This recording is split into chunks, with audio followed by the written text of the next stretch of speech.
La verdad no siempre es fácil, pero es lo que encontrarás en Noticias Generación News.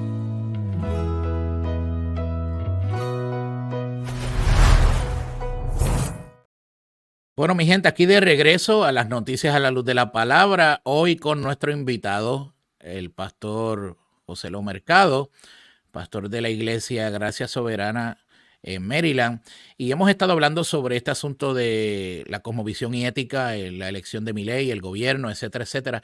Hay varios comentarios interesantes que quiero leer aquí antes de que retomemos lo que estábamos diciendo. Dice por aquí Ramón Peña, supuestamente, pero el gobierno es todo al revés, nos persiguen y nos silencian. Heriberto Flores dice, el deber del gobierno es darte una caña de pescar y enseñarte a pescar, no darte espejo en la mano por toda la vida. Ramón Peña dice 100%. Nancy, Dios permite gobiernos opresores para que las personas se acuerden de que él existe. Tenemos aquí que Jíbaro Rob, pero sabemos que el gobierno no quiere invertir en educación, eso es muy cierto, eso lo vemos a cada rato.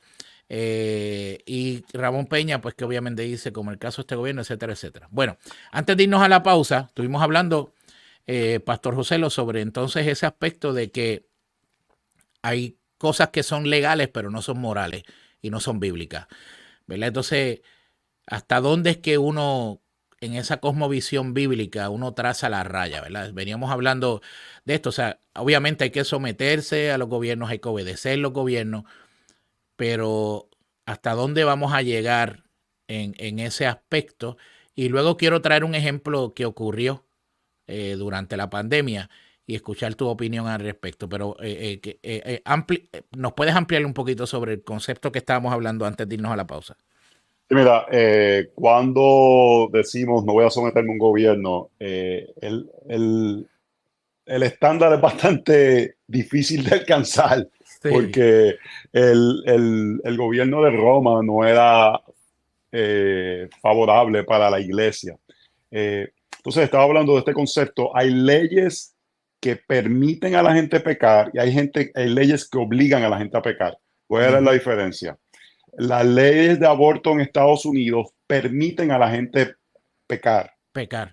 pero no te obligan a pecar. Exacto. Las leyes de aborto en China obligaban a la gente a pecar. Ok. Y entonces ahí hay una diferencia de cuando tú dices, me voy en un caso como eso, me voy a rebelar contra el gobierno, cuando el gobierno comienza a hacer leyes que te obligan a pecar en áreas que son de su importancia. Quizás mencionaste la pandemia, quizás me voy a adelantar un poco a lo que estás diciendo. Yo pienso que cuando la pandemia sucedió, la iglesia cometió un error y traer Romanos 13 y decir, nos sometemos a las autoridades. Mira, hay círculos de autoridades y tenemos que tener cuidado que esos círculos de autoridades no se metan de forma inadecuada con los otros. Está el círculo de autoridad de la familia, de la iglesia y del Estado. Y la iglesia no debe meterse en aspectos de familia que no le compete, pero de la misma forma la familia no puede decir, yo hago lo que quiera dentro de la iglesia, porque hay círculos de autoridades y lo mismo sucede con el Estado.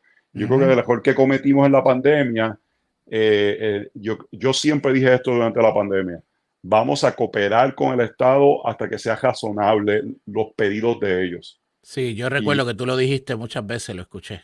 claramente eso es diferente a decir me voy a someter, porque yo creo que el Estado nunca debe decirle a la iglesia cuándo, cómo y dónde Adorar. eh, adorar a Dios. Eso es así. Entonces, eso fue un error que se cometió en el momento, yo entiendo, en un momento que no era claramente para muchas personas llegar a conclusiones éticas, pero algo que me sorprende es que personas ven el error del pasado y no dicen, mira, yo lo hice mal.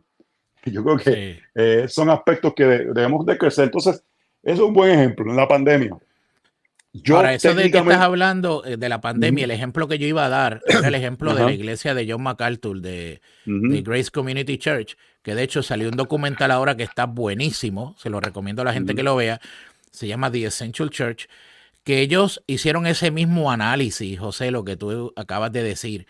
El pastor MacArthur dijo ese mismo análisis cuando todo comenzó, como era tan incierto, todo al Ujú. principio, no había la información suficiente, todo fue tan incierto, pues entonces yo recuerdo que él dijo y que sus ancianos dijeron, bueno, vamos a cooperar con el gobierno en medio de todo esto, pero ¿qué pasa? Según va pasando el tiempo, como al mes y medio, ellos empezaron a ver cómo había información que no era correcta, había información que Mm. era falsa, empezaron a ver las marchas de Black Lives Matter y la gente en la calle sin mascarilla ni nada, pero la iglesia no se podía reunir, por lo menos en el contexto de California, las leyes eran, o sea, los mandatos eran bien estrictos y ahí es que ellos deciden, pues no, esto está mal porque el gobierno no nos puede decir a nosotros cómo reunirnos, vamos a reunirnos. Entonces abrieron las puertas de la iglesia y la gente empezó a llegar. Los primeros que llegaban era la policía, que estaban allí porque necesitaban, en medio de toda esa incertidumbre, escuchar una palabra de aliento y de esperanza.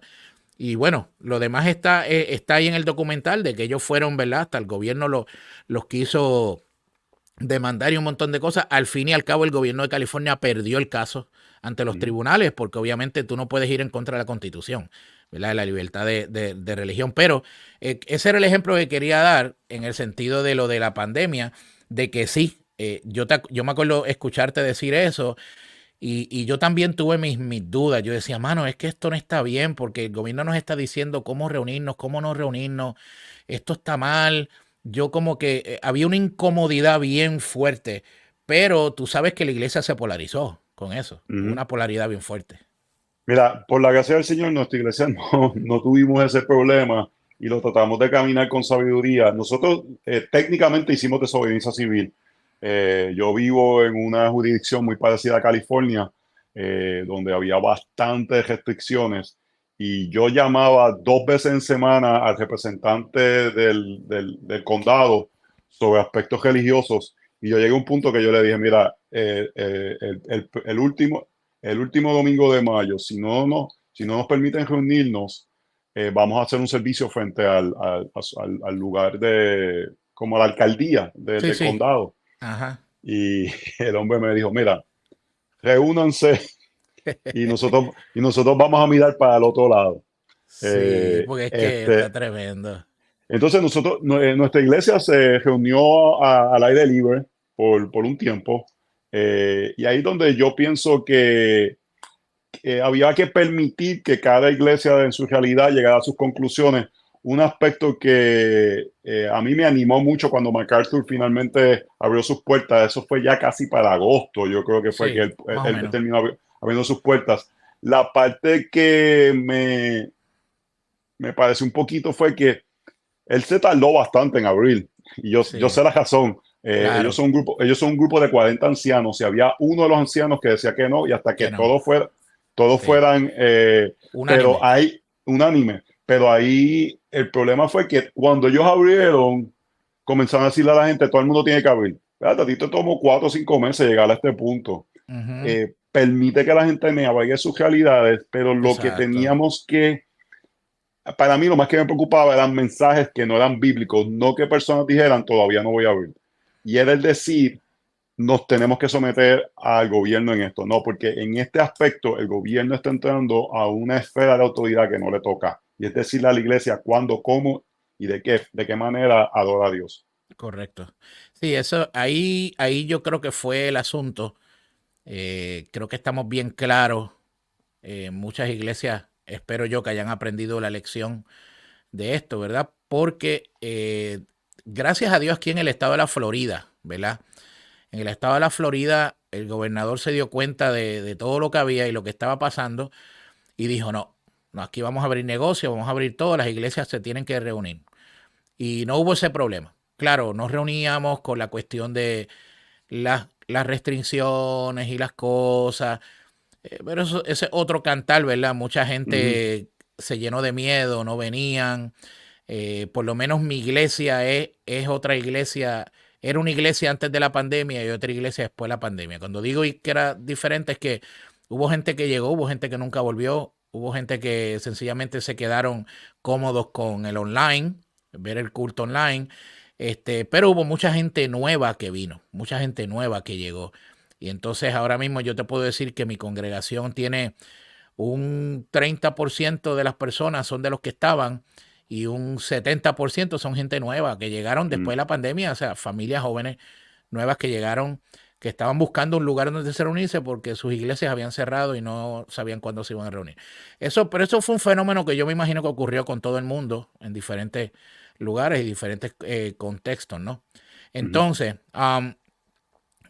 Romanos 13, pues obviamente nos hace claro, ¿verdad?, que el gobierno está para facilitar, para obviamente castigar a aquel que hace el mal, etcétera, etcétera.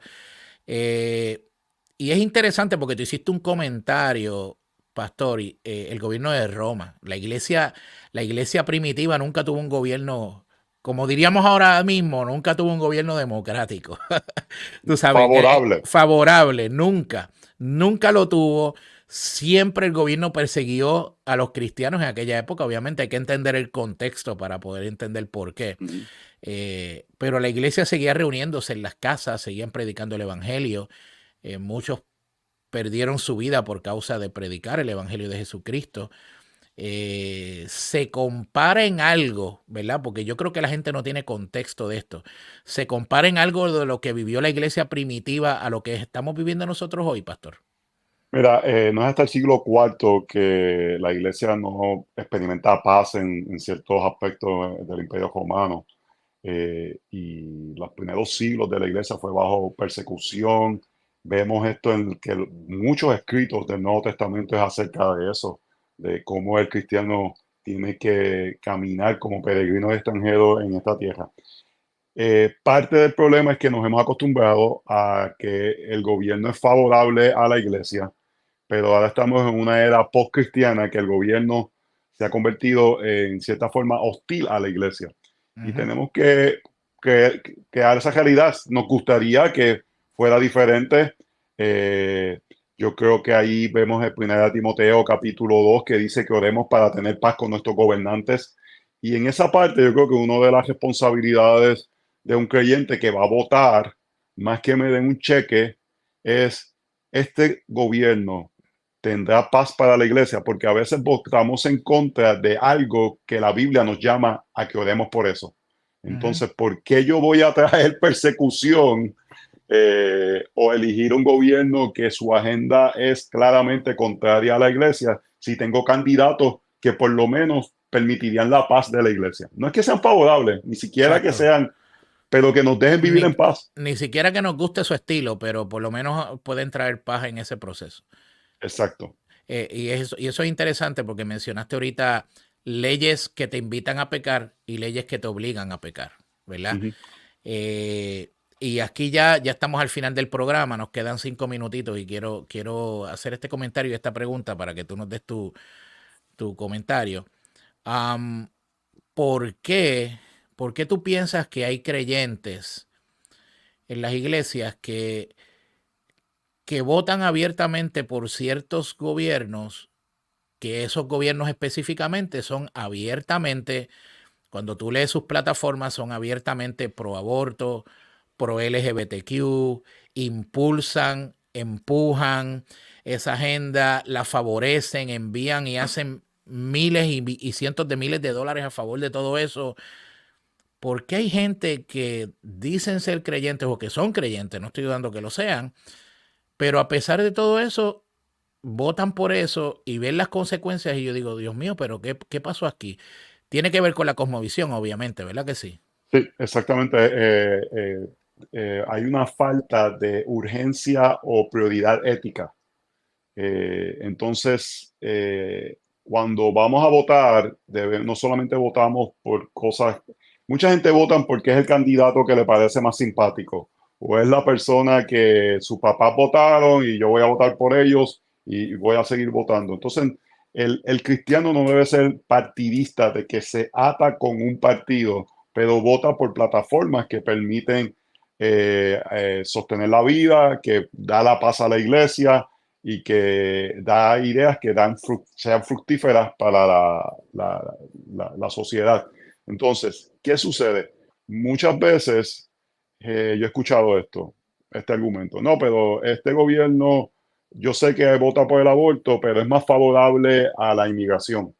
Hmm. Y los derechos migratorios son importantes. bueno, yo creo que son importantes, pero ¿cuál es la prioridad ética? La prioridad ética Exacto. debe ser un La aspecto vida. de proteger la vida. Claro. Pero como quizás para mí me es más conveniente ciertas ayudas, me es más conveniente ciertos aspectos migratorios o lo que sea, diferentes temas que son de importancia para mí. Y tú dices, no, el aborto, yo no voy a abortar. Yo estoy seguro de eso. Yo no necesito que el gobierno me pegue con eso porque yo no lo voy a hacer. Entonces pueden, en cierta forma, convencerse porque no tienen y no han desarrollado claridad moral que te permite ver aspectos de cuál es la prioridad ética en ciertos temas políticos. Exacto. Y por último, ¿cuál debe ser el rol del pastor? ¿Verdad? Suyo y mío. El rol del pastor con nuestras congregaciones cuando llega el año eleccionario. Mira, yo creo que yo soy bastante, como tú sabes, de respetar la conciencia de las personas y no amajar las conciencias. Yo no creo que abiertamente me debo identificar con un partido u otro, Yo estoy de acuerdo. aunque he visto que hay pastores que hacen eso y los respeto, pero sí puedo hablar de temas claros de plataforma que tienen prioridad ética. Y entonces presentar eso, porque mira lo que sucede. Yo he visto que nos hemos movido, y esto yo creo que aplica a muchas cosas, del temor al legalismo que había del legalismo de los 90 que muchos vivimos, a el libertinaje del presente.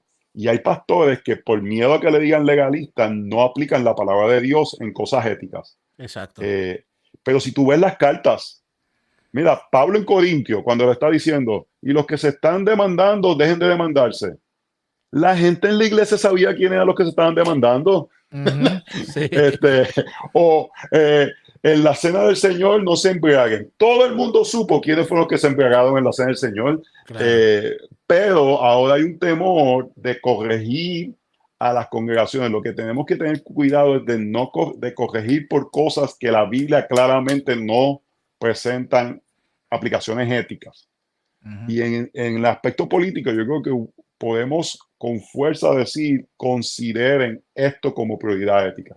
Claro. Y para mí, para el creyente ahora mismo hay varias cosas. Número uno, el aspecto de la vida, pero número dos, la importancia de la libertad de culto. Y la gente dice, no, si nos persiguen, como quiera el evangelio va a seguir para adelante. Está bien, pero yo prefiero votar por el que no me va a meter preso.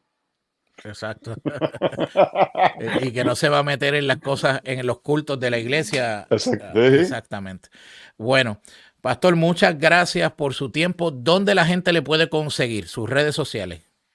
Sí, Facebook, yo soy así de los viejitos, Facebook, Pastor Joselo, Instagram, Pastor Joselo, y Twitter o X, Pastor Joselo.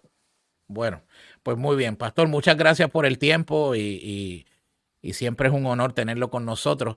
Y pueden conseguir sus libros en Amazon, ¿verdad? Los libros que usted ha escrito están en Amazon, sí. Están todos ahí, así que se los recomiendo a todo el mundo, tremendos escritos, muy educativos, nos ayudan también y nos forman y nos fortalecen como en la pastoral. A mí en lo personal me encantan. Ya terminé el libro de la conciencia y lo voy a leer otra vez, esta vez porque voy a marcarlo completo. Bueno. Bueno, mi gente, muchas gracias. Dios les bendiga a todos. Dios les guarde. Regresamos ya mañana. Mañana regresamos con todo otro programa nuevo. Mañana tenemos con nosotros a Carlos Sánchez de Provida, Puerto Rico, donde nos van a estar compartiendo unos asuntitos relacionados a la vida y en contra del aborto y todo ese tipo de cosas. Así que quiero darle las gracias a todos los que han estado comentando, todos los que han estado conectados hoy. Gracias a todos, un lindo día, que pasen un excelente día, bendiciones y Dios les guarde.